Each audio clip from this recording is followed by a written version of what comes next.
Congressional Testimony, Reexamining the Economic Costs of Debt by L. Randall Wray.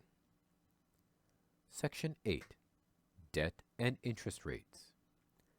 There has long been a belief that budget deficits and rising debt increase interest rates. Whether based on loanable funds analysis, government borrowing competes with private borrowing for a scarce supply of savings, or the more technical ISLM model, rising money demand for a limited supply of money. Further, bond vigilantes are said to be likely to demand higher rates to compensate for a rising risk of government default as the debt ratio rises. Finally, economists worry about the sustainability of rising debt ratios in conjunction with rising interest rates that would increase spending on debt service and could cause deficits to spiral. The following graph displays the relationship among federal government interest payments as a percent of GDP, the Fed funds rate, and the federal government debt ratio scaled.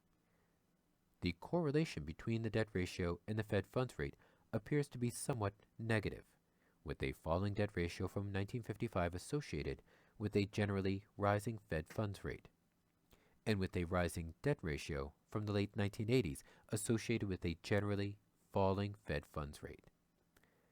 This is the opposite to the relation usually supposed. On the other hand, debt service, federal interest payments as a percent of GDP, is not closely related to the debt ratio, rising in the early period when the debt ratio was falling, and falling or holding steady over the later period as the debt ratio generally rose. It appears that debt service follows the Fed funds rate, although with a lag of a few years. This makes some sense as the Fed funds rate is the shortest term rate, so it takes some time for rising Fed funds rates to feed through to higher rates on longer-term government debt. Further, it takes time for a higher interest rate to lead to higher debt service costs as Treasury rolls over maturing debt into higher rates. The most important point to make is that the Fed funds rate is entirely within the scope of policy. It is not determined by bond vigilantes, but by the Federal Reserve.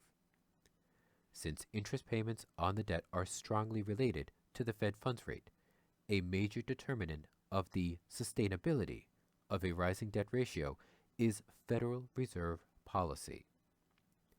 We conclude that higher debt ratios do not seem to lead to higher debt service, and that it is within the scope of monetary policy to keep debt service costs low by maintaining low Fed funds rate targets.